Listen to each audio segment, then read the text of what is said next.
Grey exists in a kind of gray area here. There's only so many secondary mutations out there, please be kind. Jean Grey has the Phoenix, but this ain't about them. This is about the time she lost her powers and then got them back. Miss Grey absorbed Psylocke's telepathy and lost her telekinesis, but not for long, she just got it back. And there wasn't an explanation, so Beast just made the connection that it must have been her secondary mutation, and he would know. Amanda gets into Beast's secondary mutation in part 1, go check it out if you haven't yet. Back to Jean. But what does the mutation that she gets mean for her and even other mutants? It potentially means she can restore her powers and come back from anything, and maybe even repower depowered X-Men. Of course, that's really up for debate, so let me know what you think down below. Cyberine, unfortunately not a ship name for Cyclops and Wolverine, instead it's the name of the Wolverine version that killed Cyclops. Do I see an enemies to lovers plotline in the future? Wouldn't that be wild considering the whole Jean Grey thing? That is so not important. Anyway, so on Earth 517, that's the Marvel Contest of Champions Earth,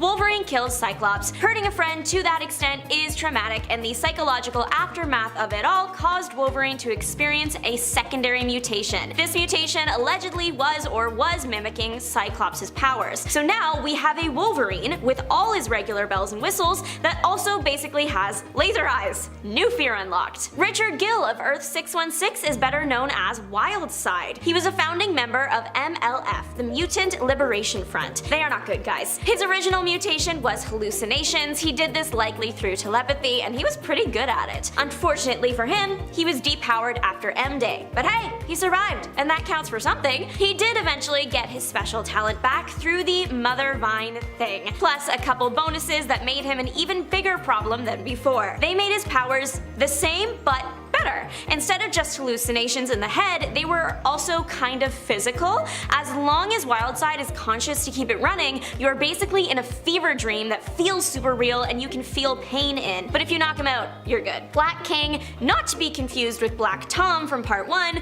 Black King is a billionaire genius energy absorption secondary mutantist. He develops a secondary mutation. That's the point. Sebastian Shaw's original special skill is the energy absorption thing. He can use the absorbed kinetic energy to make himself stronger, faster, and just basically enhance himself. This makes him hard to beat. Many heroes are known for their ability to pack a punch, so what do when the better the punch you give, the better the enemy gets? Mental stuff! The secondary mutation comes when Sebastian underwent the Mother Vine enhancement process. The bonus he gets is that now he doesn't even need to get punched to absorb the kinetic energy. He can just absorb what's around him. Good for him, bad for everybody else. He also develops concussion blasts. The energy he absorbs can be like thrown at somebody. Wolverine's kiddo on Earth 1610 is taking after his dear old dad. James Jimmy Hudson Jr. has got the it factor, healing factor, and claws. First comes all that, and then comes the indestructible skeleton. His secondary mutation is that his skeleton gets coated in an organic metal. Wolverine famously has the Atom skeleton after going through a brutal, rough procedure,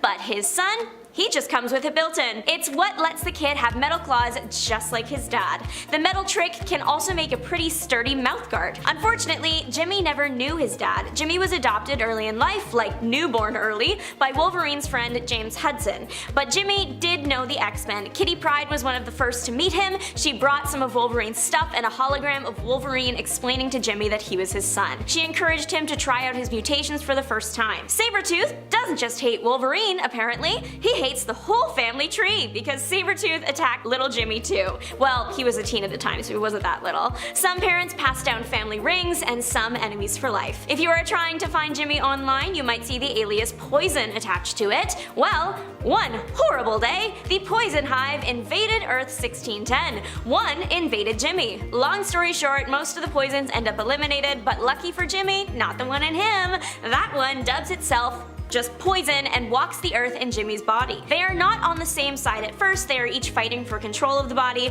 but eventually their physical form is threatened. They have to put aside their differences to survive and agree to work together to escape. Eventually they head off together to figure out how to co-inhabit one body, and all of this happened in the Ultimate Universe. Sharon Ginsburg is like the Elle Woods and Batwoman of the Marvel Universe. Let me explain. She is a mutant, but her civilian job is being a lawyer. Lawyer by day, bat-winged mutant by night. Or whenever she she needs her wings. She is made for flying, her bones are lighter, and she is smaller than the average person. Her wings are massive, like at least a 15-foot wingspan, but because this is Marvel and everything is possible, she can easily hide the wings. The wings are her whole identity in terms of mutanthood, so losing those wings, that's a lot of trauma and pain, and apparently the exact right amount to trigger a secondary mutation. Her secondary mutation brings in even more bad qualities. When her wings were roughly removed, she fell unconscious. Eventually waking up, she realized they were gone. She was so upset and angry, she manifested bat claws, and she went insane.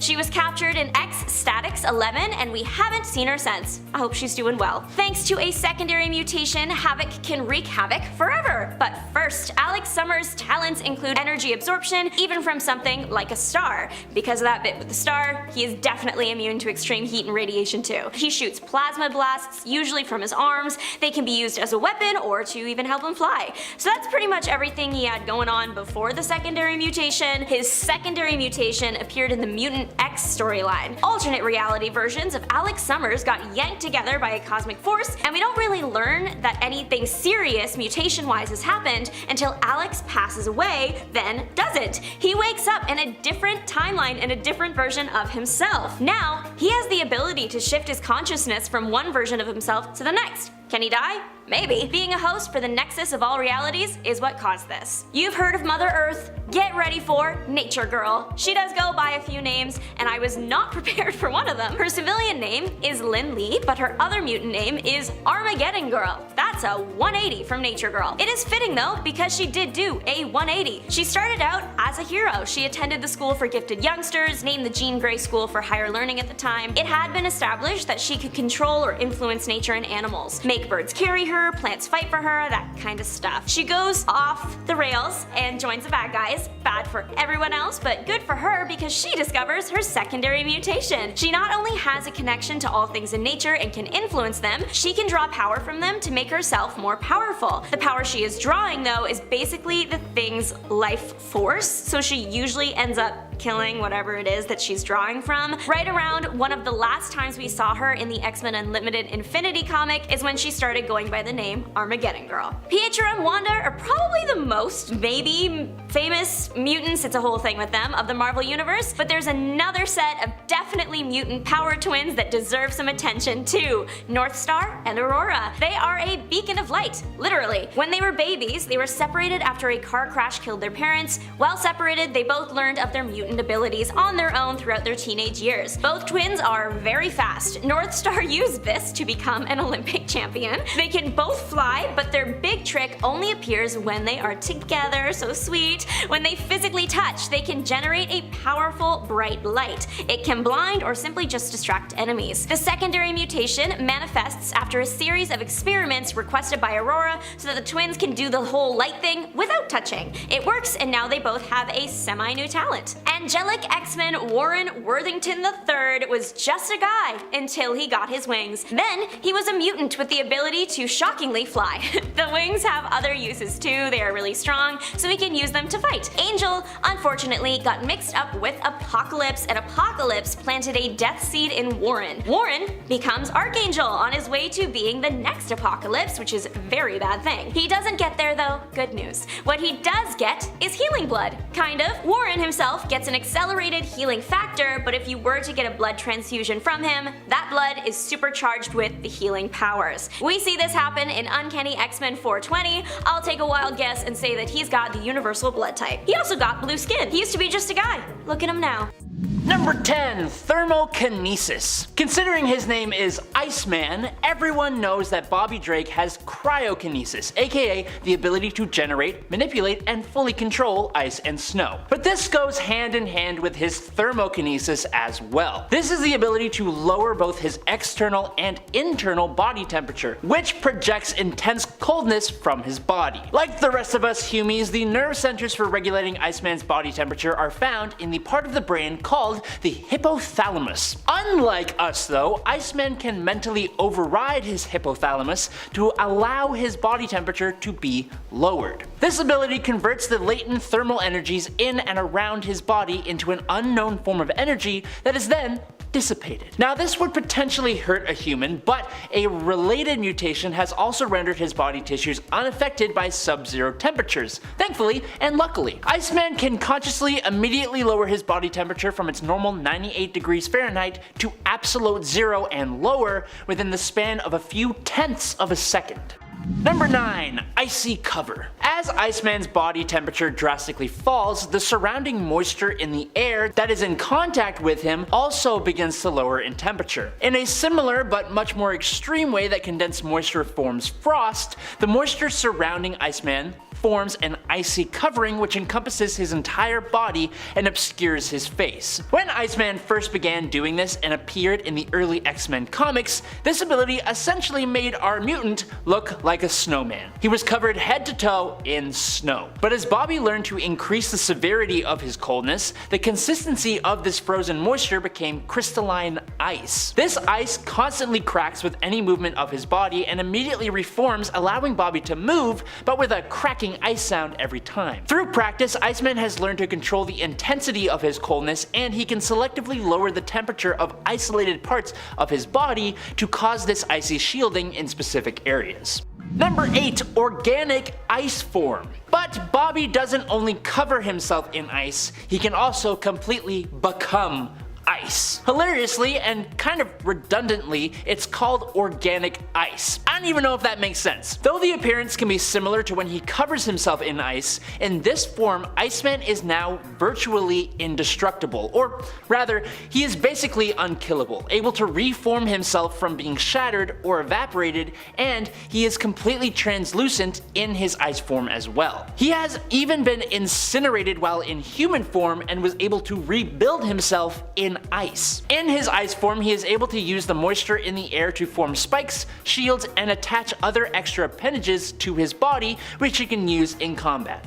Number 7. Ice Golems. Unsurprisingly, Iceman has the ability to create structures out of ice. The level of detail is determined by his own imagination, as his mastery over his powers has reached the atomic level. For most of his superhero career, Iceman was not able to make the ice sculptures move of their own accord, but this all changed during the Battle of the Atom event in 2013, when Iceman showed off a new extension of his abilities. It was revealed that Iceman can create basic ice structures that possess a rudimentary intelligence. One of these sculptures actually rebelled against Iceman and joined the Brotherhood, which is just freaking weird. It also makes no sense, but this is a comic, so we just go with it. These constructs have been seeming ice clones of Iceman himself, or they have also been big hulking behemoths and ice monsters. Some other constructs Bobby has created have been turning raindrops into fists that he used against the Iron Fist, a crystal-like ice focuser able to focus the laser beams of Cyclops, and even an entire ice city with intricate details. Number 6. Ice Zord. Bouncing off those semi-sentient constructs to something a bit more awesome that I think deserves its own whole point. In Wolverine and the X-Men issue 33 to 34, Iceman is part of a group of mutant faculty at Wolverine's Jean Grey School for Higher Learning sent to take on the Hellfire Academy and Cade Kilgore. Cade has been utilizing a handful of sentient living volcano behemoths to defend his academy, and while the heroes have a sentient living island fighting on their side, they only have one. So, what does Iceman do? Iceman creates an absolutely massive ice behemoth that looks like Voltron or like a Power Ranger Zord, with an absolutely massive ice sword, and he takes it into battle, slicing the behemoths apart and yelling "Glacier Fist" as he commands the ice Voltron from inside an ice cockpit. It's absolutely amazing and completely bonkers. Number 5. Hydrokinesis. Alright, so we know Iceman can control ice. But there was a time when Emma Frost mentally controlled Bobby, and she utilized his powers in ways that he had never even imagined. It turns out that since Iceman can control ice, which is just frozen water, then it actually makes total sense that he also has hydrokinesis, or the ability to manipulate water. And since he is a potential Omega level mutant, he can do it at a molecular level. We know that he can use surrounding moisture to augment himself, but when Emma was controlling him, she used his power to travel within large bodies of water very quickly by breaking down to his base levels in the water and then reforming at his destination. Iceman has demonstrated the ability to be transformed into nothing more than water or water vapor, yet remain conscious and retain the use of his powers. Essentially, wherever there is any moisture of any kind, Iceman is a threat. Number 4, cryokinetic perception / cryo travel. Okay, so I'm going to wrap these two up into one, even though they aren't really technically fully the same, although they kind of are at the same time. For starters, after Bobby, whose powers were significantly amplified and who was kind of a little bonkers at the time, managed to freeze the earth in ice and snow, he gained the ability to spread his actual consciousness through the ice and through the snow to allow him to perceive literally all events occurring within it. He could monitor the entire earth through the ice and snow, and it made him practically a god. With his ability to transform organic matter, such as the human body, to organic ice and back again, it is possible for him to project his consciousness through moisture molecules and reform his body at the destination, like he did when Emma Frost controlled him, and he did indeed do this in this story as well, traveling through the ice and snow and appearing wherever he wanted. Number 3, cellular replacement. We already talked about, a few times, Iceman's hydrokinesis and how he has literally turned himself into and traveled through the molecules of water. Well, Bobby also eventually discovered that he was able to use his control over moisture to draw ambient moisture into himself and thus use that moisture to replace his own body's cells. Quote, a body swap done one piece, one cell at a time. This upgrade to his already insane abilities allowed Bobby to avoid receiving a fatal dose of neurotoxin by letting the poisoned molecules of his body dissipate into vapor and then be replaced by untainted water molecules from his surroundings. Iceman can replace his own cells with new ones, healing and purging himself by remaking his own body. As long as there is moisture, Iceman cannot be stopped, it's just a fact.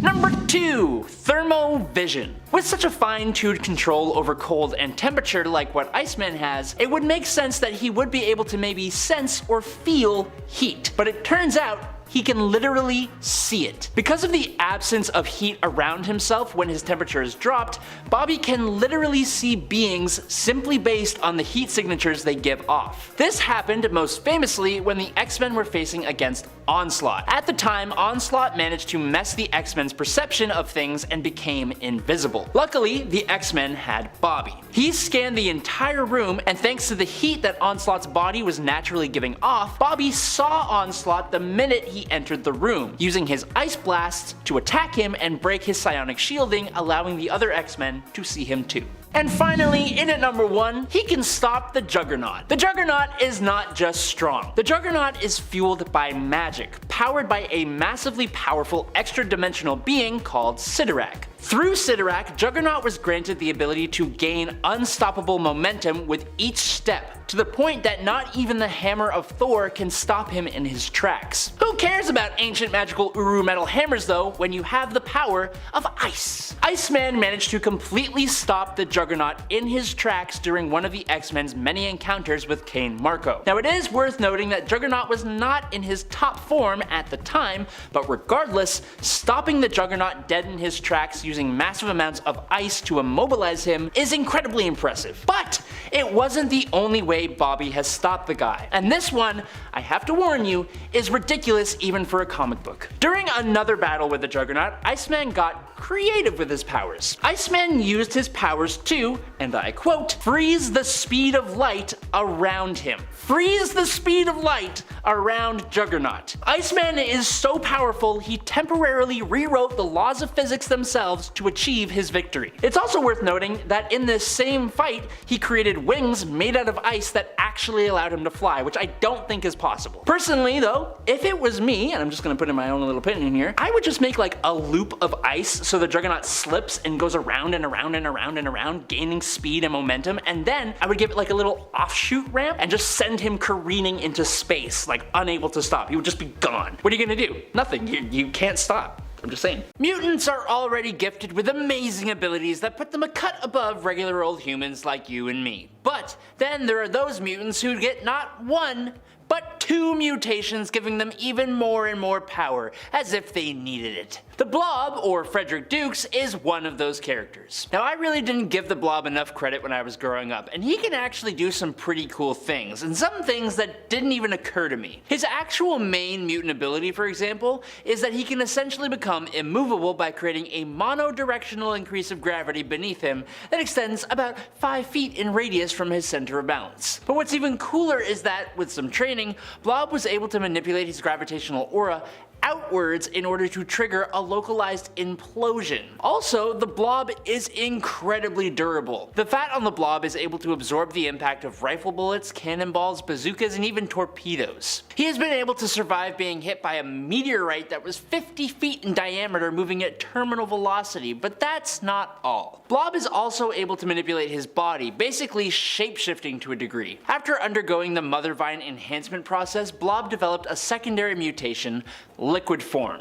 Now, not actually, but his secondary mutation allowed him to stretch his body to a great extent, and the problem is the mutation was hard to control, so when he first ever manifested it, he stretched himself too far and basically turned into a puddle. Next up is Gambit, and Gambit has the really cool mutant ability of molecular acceleration, allowing him to convert the potential energy of a non-living object through touch and kinetically excite the molecules to the point that they explode. Usually when a mutant has an ability that manipulates molecules, they have a pretty vast array of powers, but for Gambit, he mainly just uses his abilities as attacks, charging up his signature playing cards and bow staff and other objects like that. We have seen him reach the full potential of his power, only this was an alternate reality version of the guy. He could manipulate kinetic energy down to a molecular level, which basically made him a god. But as you may have guessed, Gambit has a second mutation. After a traumatic event left him blind, a secondary mutation kicked in that allowed Gambit to be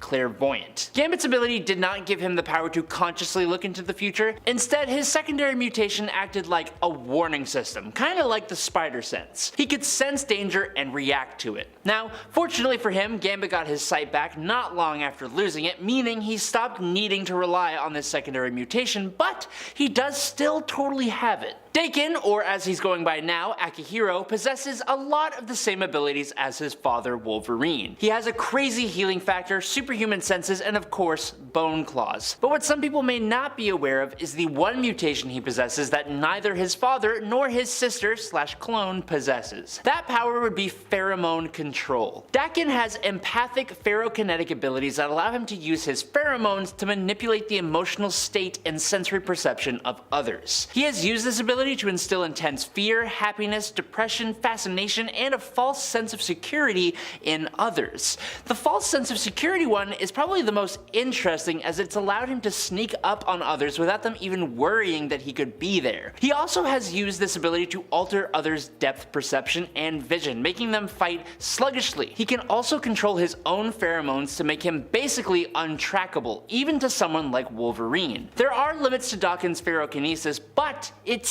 such a cool ability. If you have seen the movie Logan, then you'll recognize Caliban as the blind, seemingly albino mutant who hangs out with Logan and Professor X. In that movie, he displays Caliban's main ability, which is being able to detect mutants' X genes, usually within a 25-mile radius. Although, it's worth noting he has been able to detect particularly powerful mutants from further away before. But what I want to talk about is Caliban's other power that most people don't know. This is called his flight or fight response. Whenever Caliban feels stressed, he manifests 2 extra powers: super strength that can overpower Spider-Woman, and fear absorption. This second power allowed Caliban to absorb the psionic energy created in the fear from others and amplify it back into his environment, doing things like very quickly turning those nearby into a fear-induced panicked mob. This ability was boosted up by Apocalypse twice when Caliban served him as both death and pestilence. The mutant Toad has been a member of the Brotherhood of Evil Mutants, and by extension a part of the mutant community for a hot minute, but in my opinion, Mortimer Toynbee hasn't really been utilized as much as he should be given his massive list of abilities. Toad has a degree of superhuman strength, specifically in his back and legs, which allows the little weirdo to jump around 25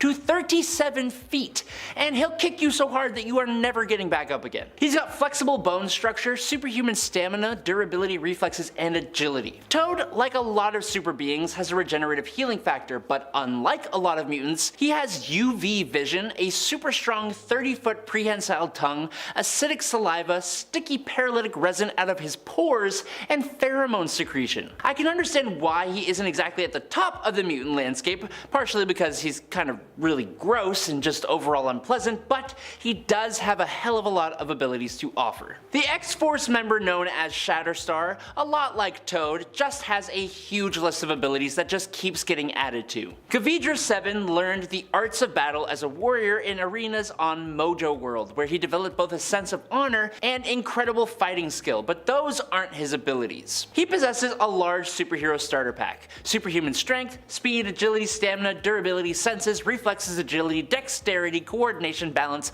plus a regenerative healing factor and even enhanced learning ability. Now curiously, he actually has hollow bones as well, which makes him lighter than you would think, but also further boosts up his natural physical skills. Now the cool part of Shatterstar are his Mojo-verse swords, which he can use with his mutant ability to channel powerful vibratory shockwaves, which can be absolutely devastating but also drains him of energy. But also, after his Mojo time, he can now create X-shaped portals that have to be linked to another person who acts as an anchor for said portals, if that makes any sense. These also drain him, and he has a cooldown of about 4 days before he can do it again, because this powerhouse needs some kind of balancing of some sort. Next up is Sage. Sage is basically a super genius, with a brain more powerful than any computer in the world, granting her perfect memory and rapid analytical ability. She can come up with the perfect plan in an instant, learn just about any skill without having to practice,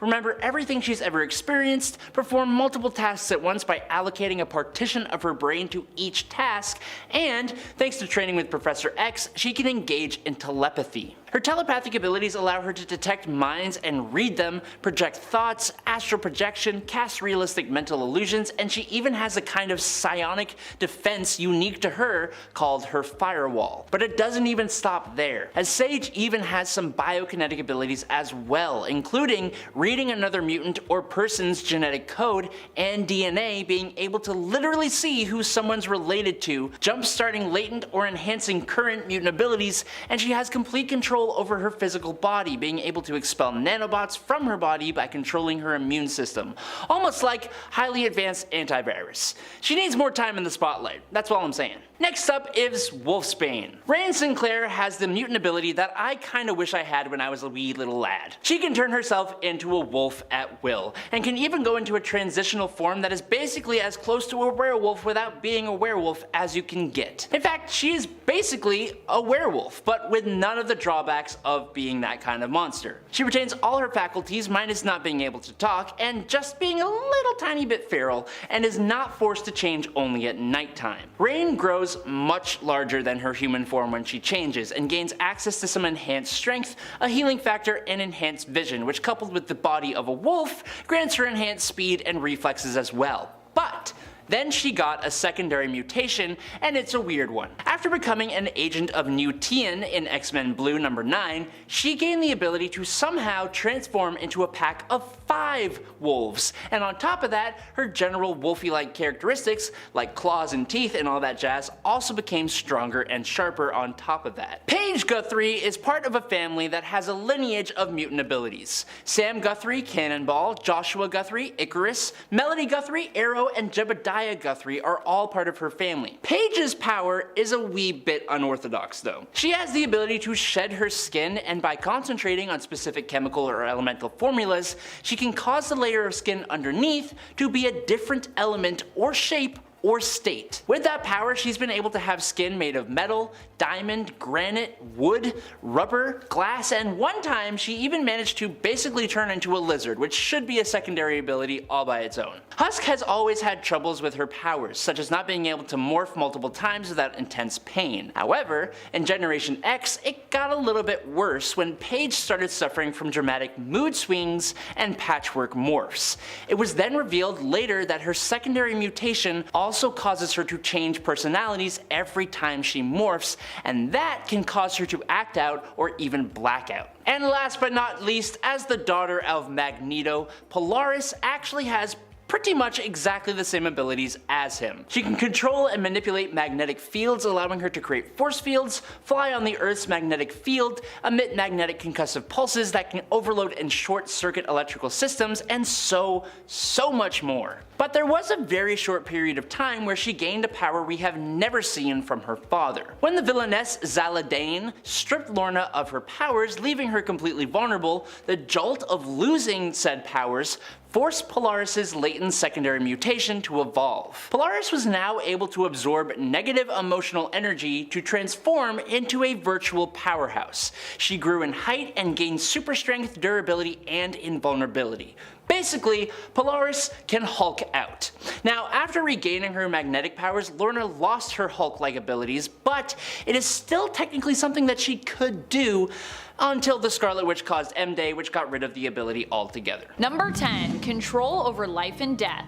Obviously, as the Phoenix or even the Dark Phoenix, Jean has been shown to have this ability. But did you know that this power actually first manifested when Jean's powers did, really going on to showcase the potential of her future abilities. When Jean's best friend Annie died when she was little after being tragically hit by a car, the traumatic experience caused Jean's powers to manifest. She reached out and created a psychic link between her and her friend, and despite being very new to these abilities, Jean was actually able to hold her friend's mind there, keeping her alive and trying to protect her from the encroaching darkness. Unfortunately, she was not strong or skilled enough just yet to do so for more than a few moments, and ultimately could not bring her friend back to life as Annie's injuries were simply too great. Eventually, Annie's mind disappeared, dying while their minds were linked, leaving Jean alone in the darkness. And friends, before we move on to our next spot on this list, if you love what we do here at Top 10 Nerd, and if you love when I get to talk about Jean Grey, I know I do, be sure to let us know by clicking that subscribe button if you're not subscribed already. And if you are, thank you. Number 9. A God's Mind. Sure, the progenitor at this point is not your standard celestial. It was actually created by the Eternals and the Avengers, chiefly with major help from the mutant Mr. Sinister and the main Avenger Tony Stark. The progenitor was revived and reprogrammed, given new morals that were dictated by Earth's heroes in the hopes that it would help the Eternals in ending the war between Druig, who was then ruler of the Eternals, Eternal Prime if you will, and the mutants, who he had classified as deviants. However, this plan backfired when the Celestial decided to blame the inhabitants of Earth for the state of the planet, and put the entire populace basically on trial. In an attempt to save the world, Jean and a covert team infiltrated the progenitor, moving around inside it in the hopes of reaching its kill switch, so they could basically turn it off. Without Jean though, they never would have even made it very far. At the end, Jean was also crucial to the team's efforts, holding psychic damage that would have easily crushed them at bay, and breaking into the Celestial's mind. No small feat considering Celestials are giant cosmic gods. And yes, I know this one was one that was still made by the people of Earth sort of, but still, the wiring's all still there, you know what I mean? Number 8. Telepathy. While this one might seem obvious to most readers in the present day, it's important to note that Jean's powerful telepathic skills were actually for many years a secret to both readers and actually to Jean herself. Initially, when we're introduced to Jean in X-Men issue number 1, it is her telekinetic abilities that are put on display. She picks up a book and flips through it. And I gotta admit, initially Jean's powers actually seem like the best of the bunch, with the most potential in terms of power levels. And yes, I know this is not how Jean's powers would be depicted, but I'm just saying in that first issue when I was introduced to Jean, I thought she was super cool. However, this feeling of her being super powerful that I had would be very short-lived, as Jean would be shown to struggle with even lifting her own weight telekinetically. In fact, at one point, I think it's even mentioned that Jean's own physical weight is her max limit for what she can lift with her mind. Apparently, what one can lift with one's own body is weirdly relevant, or used to be anyways, when it came to what a superhero could lift with their mind. Jean's like, I can't lift that much. They were like, you can't lift that much with your mind either, girl. Evidently, we didn't want to let Jean be too powerful. Otherwise, who would act as the team's damsel in distress? Which was the role Jean quickly became relegated to filling, honestly. However, later on, not only would her telekinetic powers become stronger as a result of both training and her bond to the Phoenix Force, but we'd also learn that this wasn't even Jean's major ability. ability? No. As a psionic, Jean actually became known for being more powerful as a telepath, an ability that was hidden away from her for most of her life in an attempt to protect her from her own inexperience and her power's instability, thanks to mental blocks that were put in place by, you guessed it, Charles Xavier, who first met Jean when she was very young and her powers had just begun to manifest. Charles, of course, would eventually remove these blocks later in Jean's life when he felt that Jean was better equipped to handle these extraordinarily powerful abilities. And maybe when he was like, you know what, I should probably, the cat's out of the bag, I gotta let people know Jean's actually super OP.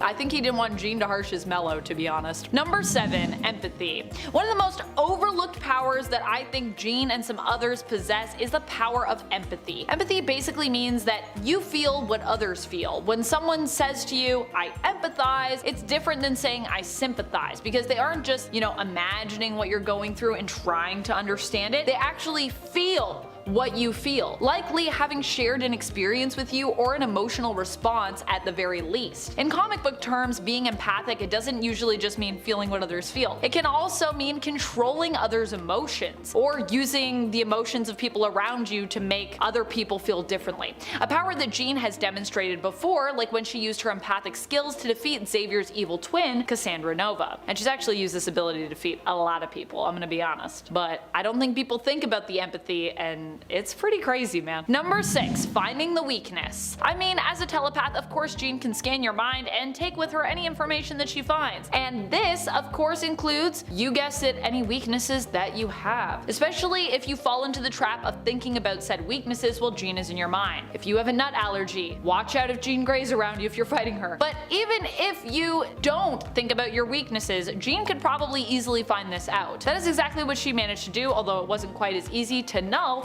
when she got inside his head. And you'd think telepathically he'd be pretty gifted himself, being the creator and leader of a hive mind as the Clintar and symbiote King in Black. But even Null could not resist Jean's power, although she did have to try really hard, admittedly. Number 5, overcoming mental blocks. This is most likely a case of writers just forgetting the focus of Jean's psionic powers in the earlier days, but it happened in continuity, so that also means we can kind of count their possible mistake as actually a major strength for Jean. And if another writer wanted to reflect back on this moment, they could easily use it to bolster Jean's power levels, even back in the day when she was notably written to be a lot weaker. Remember how I said that Professor X created mental blocks for Jean when it came to her telepathy, which he later removed when he felt she was ready to handle her own off-the-charts power levels? Well, apparently early on, Jean did still display some telepathic abilities, even somehow with those blocks supposedly in place. She read Professor X's mind in an issue of Captain America, sensing that something was wrong by reading his thoughts. She literally says, like, she read his mind, basically. If this is true and it's considered canon,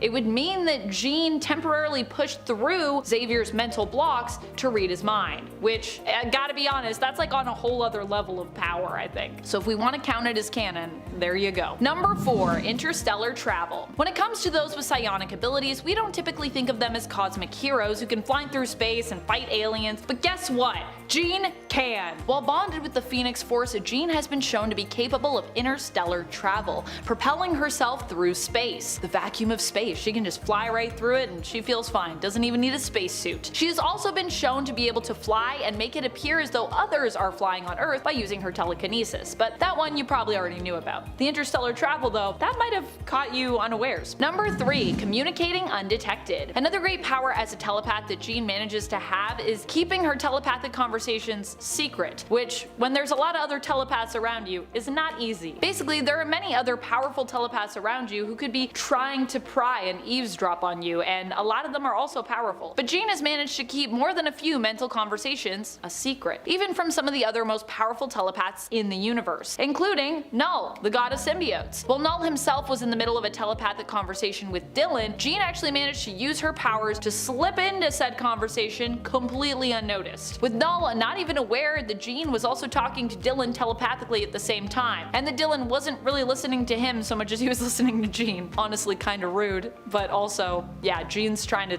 tell Dylan how to save the day, so fair enough. Number 2, control over nightmares. I don't know what's more frightening, the fact that Jean can basically manipulate people's dreams and nightmares through the villain Nightmare, or the threat she gave Nightmare after defeating him, where she basically said if she had to deal with him again, she was gonna destroy him at an atomic level. She's like, look, I don't like to end people's lives, but if you mess with me again, I will destroy you at an atomic level. Either way you slice it though, when it comes to nightmares that have been created by the god of nightmares himself, Nightmare, Jean is the one who would really call the shots between them when they're pitted against one another. I've seen them run into each other a few times, and it does not end well for Nightmare.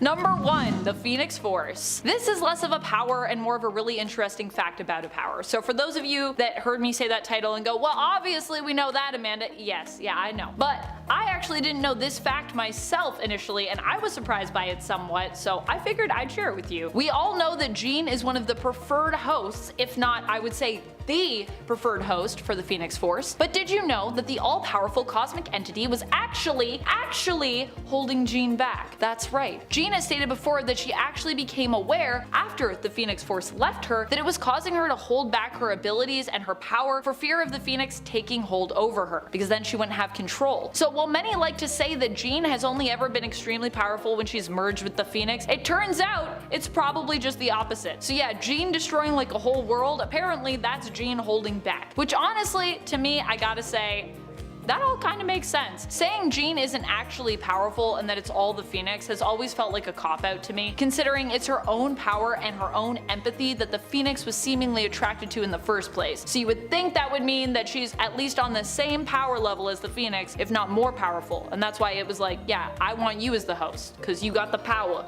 Number 10, Resurrection. While not always influenced by Madeline and her own abilities, Maddie not only has a powerful healing factor, but she seems to have found herself in a constant cycle of resurrection. Meaning that even when she seems to be dead and gone and we haven't seen her for honestly years, she's the kind of villain, and honestly not even just a villain now, also just as a character, that always comes back. Madeline has been defeated multiple times and has returned since her initial introduction and defeat in Inferno more than 5 times over the course of her 40-year history. Now that is quite a lot of returns, and also quite a lot of disappearances, honestly. One thing is for sure, if Maddie is killed or seemingly permanently defeated or disposed of in some way, she always comes back. Eventually anyways. Might take a few years, but she'll be back. And friends, before I move on to our next spot on this list, if you love what we do here at Top 10 Nerd, be sure to show us you love us by clicking that subscribe button.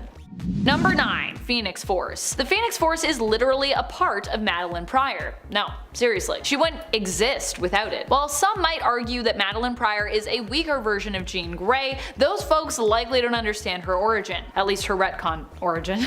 Not the origin Chris Claremont originally intended for her, but the one we got. Jean has been connected to the Phoenix Force before being its host, but Maddie is literally made from a piece of the Phoenix, with a piece of it residing inside her. So she doesn't need to be a host of the Force to tap into its raw power and energy. The Phoenix Force is one of the most powerful forces in all of the known universe, and potentially even the multiverse over at Marvel, considering it has the ability to literally rewrite reality. Because Maddie was literally made from it, this also means its potential lives inside her as well. Maddie did not know her origin and initially lived appearing as a normal human. It wasn't until she learned the truth of her origin, her retconned origin admittedly, that she began to be able to tap into her true mutant and even cosmic power.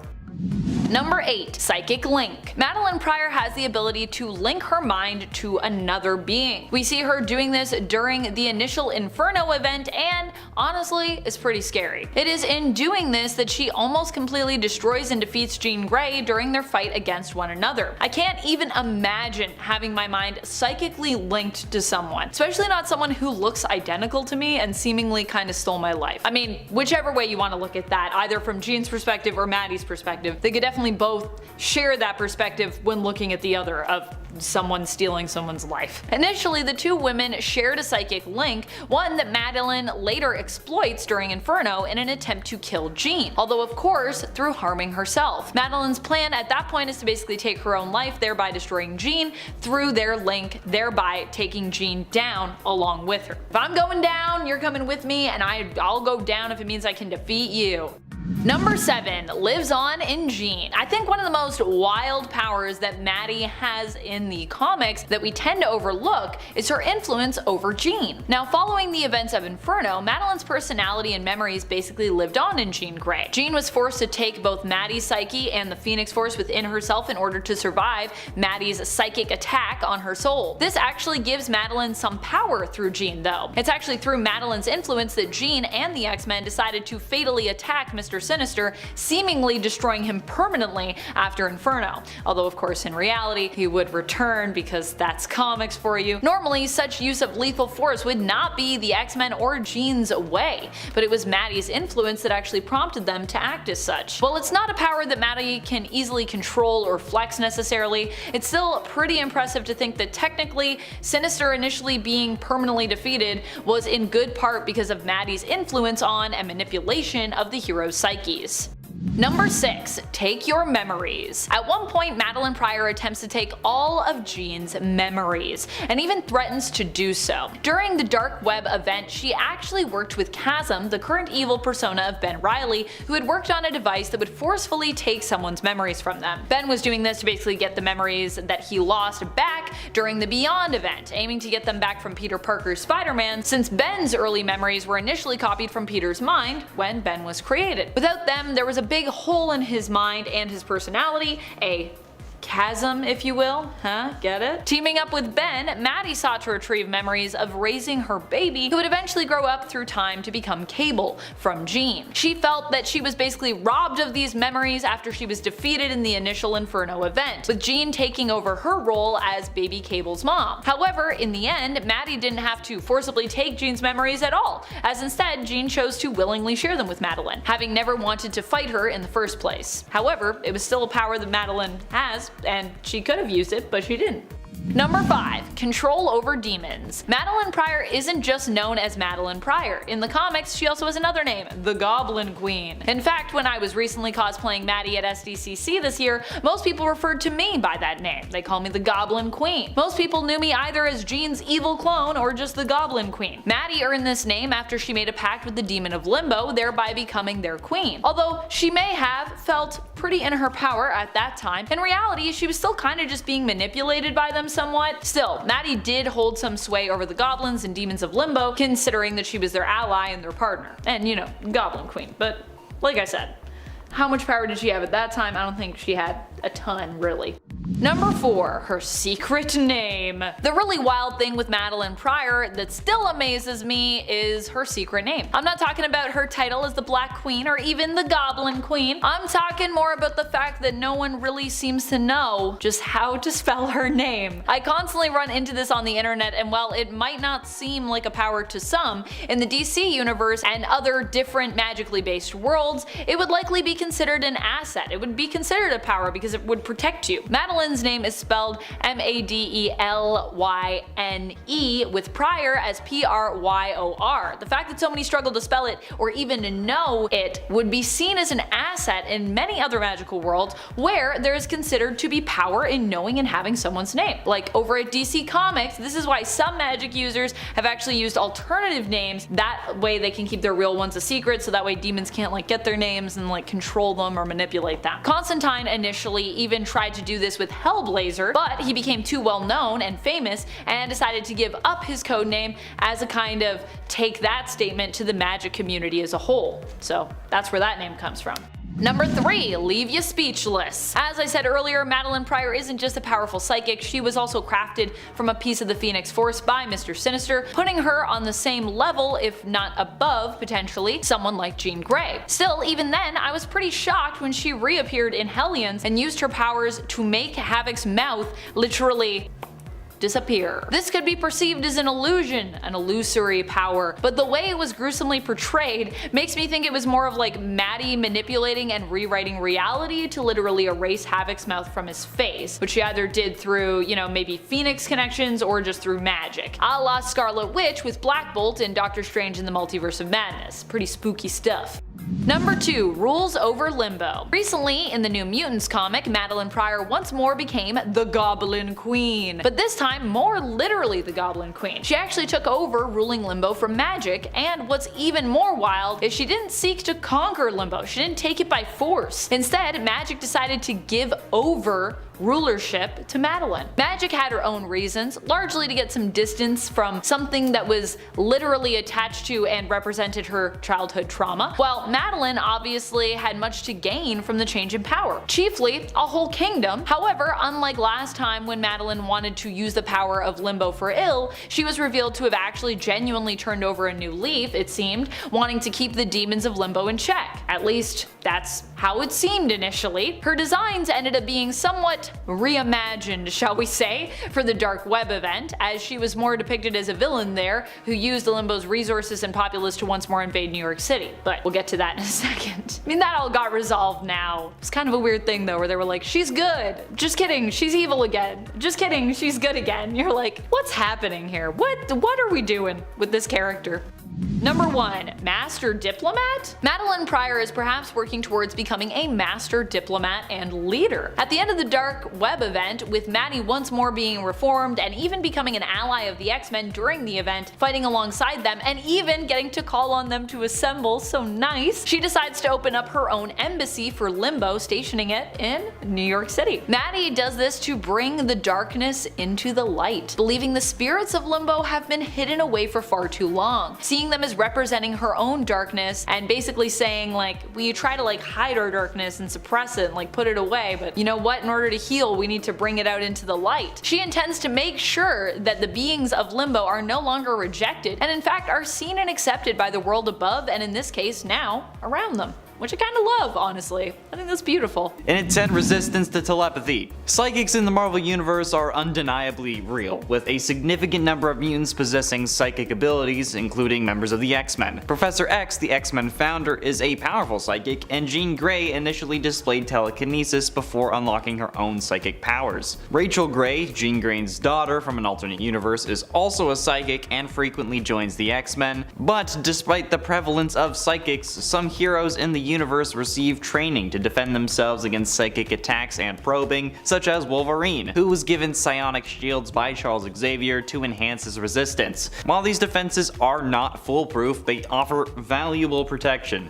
especially when there are so many damn psychics. Notably, even some villains have safeguards against psychics, like Magneto and Juggernaut, who has that helmet that prevents Professor X from accessing their thoughts. But in a bizarre turn of events, Red Skull consumed Professor X's brain, gaining psychic abilities himself. So there you go, Wolverine, you'll be able to fight against Red Skull a little bit more, I guess. Is that really a common problem for you? I don't think so. In at 9, lie detection. Logan, or Wolverine, whatever you want to call him, possesses a heightened sense of smell and hearing that surpasses that of an average human. His sense of smell is incredibly potent, which allows him to detect scents from a considerable distance, making it useful for tracking down enemies, but this acute sense of smell enables him to actually pick up on certain emotions as well, such as fear, which is emanating from individuals, pheromones, all that jazz. Okay? His hearing is also quite exceptional, allowing him to perceive sounds that are far away and even detect softer noises that are typically beyond the range of normal perception. So, combining these powers,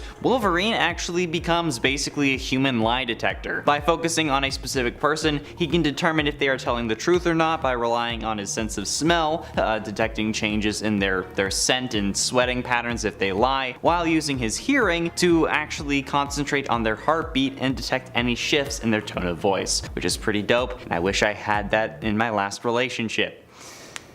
In at 8, Berserker Rage. Here I am just dumping my trauma. Wolverine possesses a dangerous state known as Berserker Rage, which is triggered by an overwhelming anger that drives him to lash out uncontrollably. In this frenzied state, he becomes an unstoppable killing machine, slashing through enemies without hesitation. However, the downside is that Wolverine loses all sense of control and may even harm his allies, unable to recognize them in the midst of his rage, which I certainly relate to. This internal struggle has plagued Logan since childhood and often leads him to distance himself himself from others, fearing what he might do, but despite the risks, there are moments when the Berserker Rage proves necessary, particularly in his relentless battles against Sabretooth. The movie franchise also showcases this aspect of Wolverine, with a memorable scene in X2, the best X-Men movie, where he unleashes this fury, slashing through adversaries within the confines of the X-Mansion. But again, you all remember that scene, it's the best X-Men movie. Please flash sarcasm on the screen because they won't know I'm joking. In its 7th Night Vision, the combination of Wolverine's claws and super healing already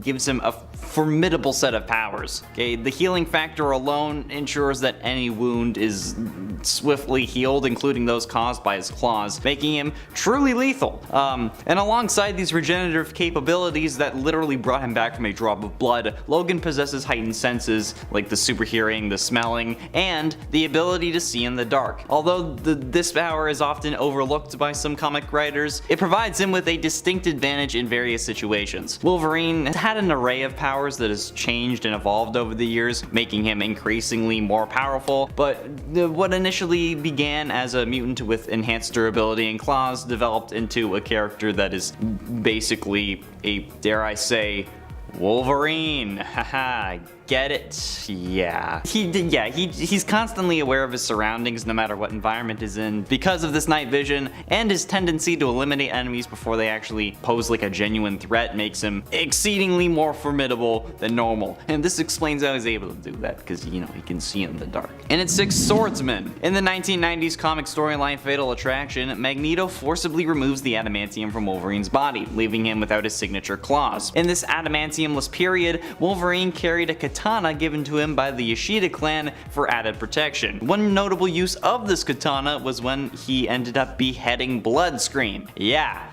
Oh boy.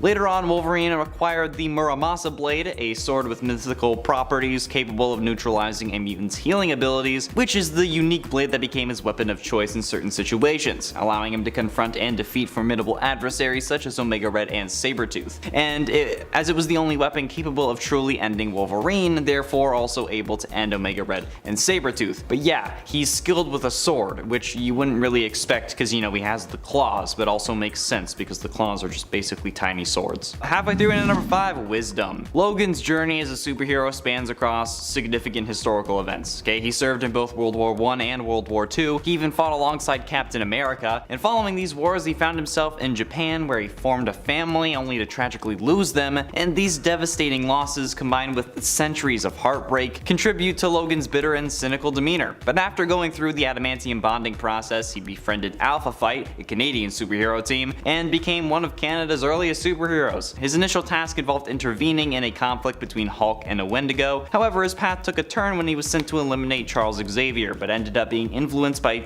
Xavier's telepathic abilities, leading him to join the X-Men. But still, okay, Wolverine's wealth of experiences and wisdom greatly influenced the X-Men's journey, and I mean, with an extended lifespan comes years to learn and become wiser, which he clearly has, so then it only continues on. So yeah, dude, damn, well done. Good for you. In at 4, Feral Form. The 90s marked a peculiar era in comic books characterized by excessive violence, extreme physical attributes, and objectification. But it was a time when unconventional ideas emerged, yielding both remarkable stories like Age of Apocalypse and disappointing ones like the Clone Saga. But surprisingly, Wolverine spent a significant portion of this decade without his adamantium skeleton. Despite losing the metal coating, he did retain his bone claws and healing factor, maintaining, like, you know, the classic Wolverine sort of aspect. However, the supervillain Genesis sought to actually restore Wolverine's adamantium, driven by a desire to serve the powerful Apocalypse. In a failed attempt though, Logan's body rejected the procedure and triggered a dormant mutation. Stripped of adamantium, Wolverine underwent a primal transformation, adopting an animalistic mentality while his nails grew into natural claws. It showcased the profound impact that the absence of adamantium had on Wolverine's body, and he just kind of became a beast, ironically enough. So yeah, he kind of needs the adamantium nowadays, otherwise it kind of goes back. Getting close to the end, in number 3, Super Dad. On Earth 982, Rena was the new girl at high school, where some of the more popular girls tried to make her life miserable, stating that she was the daughter of an immigrant and an unemployed biker and all that. But when her dad, Logan, picked her up from school on his bike,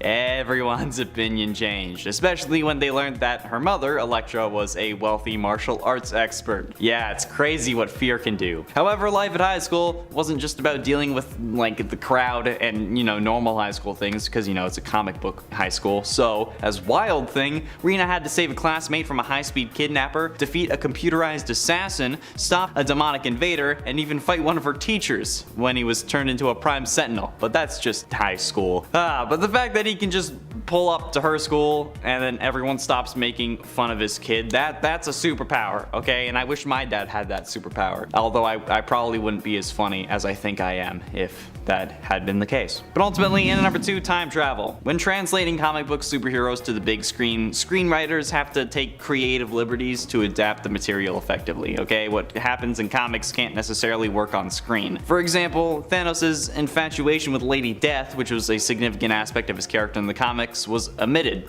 for Infinity War and Endgame, allowing for a more focused portrayal of him. Similarly, the X-Men's colorful costumes were deemed impractical for the early films, leading to more black latex that ironically have aged poorly compared to their comic counterparts. But when the classic Days of Future Past storyline was adapted in the movie of the same name, significant alterations were made. In the comics, Kitty Pryde was the central character sent to the past to save the future, but in the movie, Wolverine took on that role. The film introduced the concept of Kitty Pryde's ability to send someone's consciousness back in time, with the caveat that it damages the mind. Due to his regenerative healing factor though, Wolverine became the only valid candidate to actually go through time that far back and ensure everyone's survival. And then finally, in at number 1, the Phoenix Force. I mean, like, okay, this is kind of a cop-out, but like, it still happened, okay? It was originally believed that the Phoenix Force was just simply an alternate personality of Jean Grey, or well, I guess the Phoenix was, just emerging when she acquired immense power. However, after Jean's tragic demise in the Dark Phoenix saga, it was retconned that the Phoenix was in fact a cosmic entity, and the Phoenix Force had a knack for possessing individuals, with Jean Grey being its favored host. Over the years though, it has possessed numerous mutants. Rachel Grey, Jean's daughter from an alternate future, Cyclops, Emma Frost, Colossus, Magik, and Namor were all possessed by the Phoenix Force at some point, and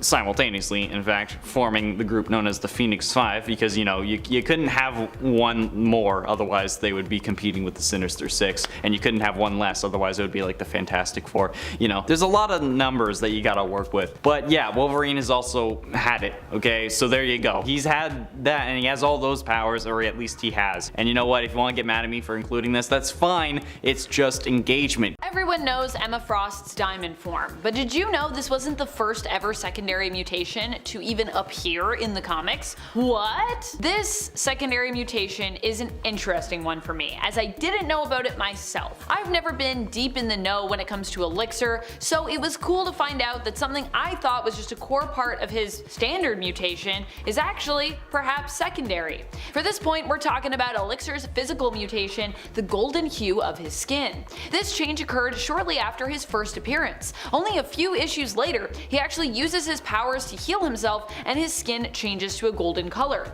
So it seems to make sense that I wouldn't know this was even a secondary mutation, since most of his appearances have been with this look. Joshua Foley, aka Elixir's skin, also changes color when he uses his powers to harm others, changing from a golden hue to a deep metallic black color. The changing of his skin is not something that Elixir also seems to be able to control, but instead is a mutation that is closely tied to his primary healing and death touch abilities. If your skin changed color anytime you did anything, what would you definitely want it to be or not want it to be? While many heroes have secondary mutations, let's not forget that this whole idea in terms of when it was classified started with Emma Frost, who herself was once a famous villain.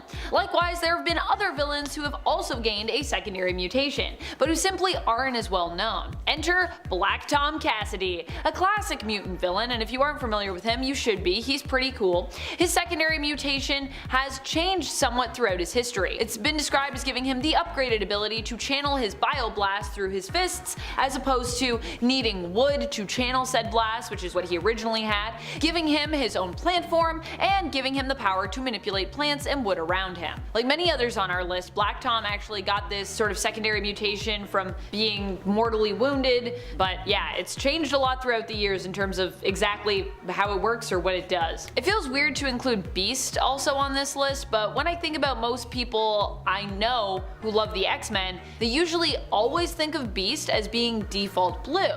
Now this is because most of the people I know grew up with the 90s or early 2000s Beast after he'd undergone his secondary mutation. Many fans out there still don't know that Beast's original power set was just that he was like super dexterous. He just looked like a guy. He had big feet, big hands, and he swung around a lot. Initially, Beast looked like this guy, but after being exposed to a serum he created, which isolates and boosts the X gene in mutants, he became permanently mutated again, gaining the secondary mutation of the blue fur. In fact, I think Beast may be the first mutant in comics to have developed a secondary mutation, before we even had a terminology for it at that time. He mutated.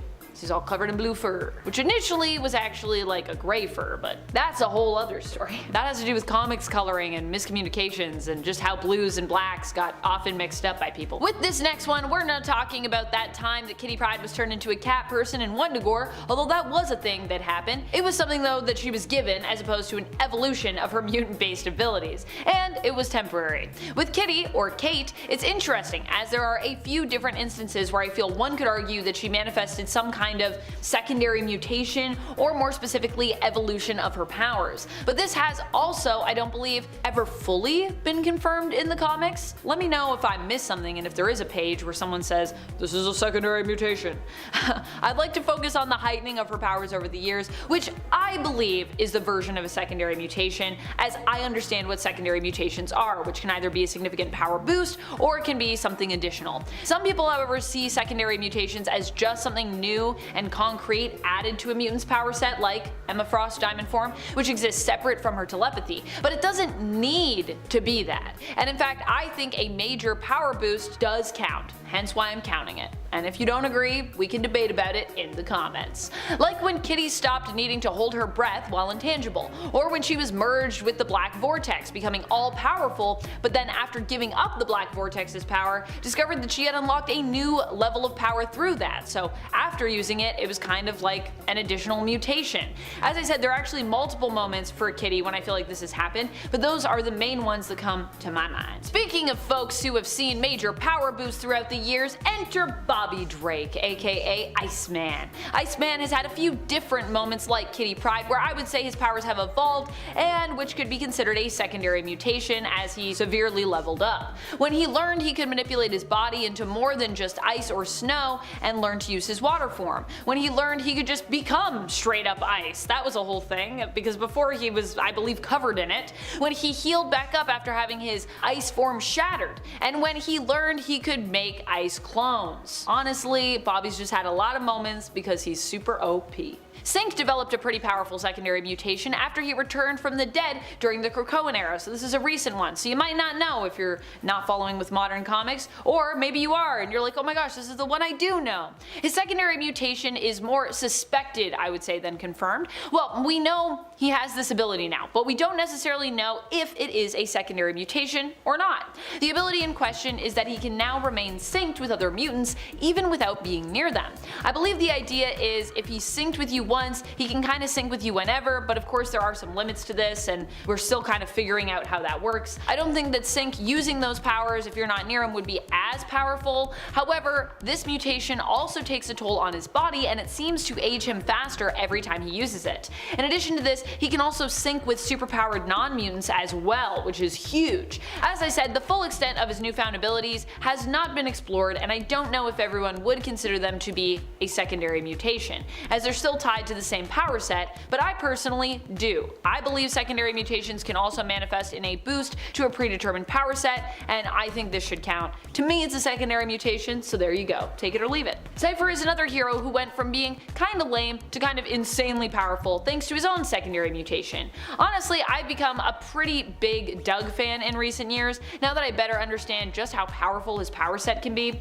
I think my love of Doug comes from me also realizing just as a person how important communication communication is in my everyday life, and how much I value being around other people who can communicate well, and also value my ability to communicate with them. When we can't understand each other, it actually creates big problems in our lives, and that's what I appreciate about Doug and his power set. His ability to communicate, and through that resolve so many issues without even needing to come to blows. In terms of his mutation, we saw him go from a character who could just understand all languages and communicate with people in that way, to someone who really understood the various minute types of languages around us that often go unnoticed, and thereby become a master of those types of languages as well. Things like technology, and even at one point physically fighting, which is a sort of physical communication or language and dance. This shift in his abilities happened after Doug died and was resurrected, and it honestly puts him on a whole other level, and really he's pretty powerful. I know sometimes we say, oh, communicating, is that powerful? Actually it is. I always forget about Kid Omega's secondary mutation because it just very rarely comes up in the comics anymore. Probably because Quentin Quire no longer finds it interesting, at least that's the canon reason that we were given for this.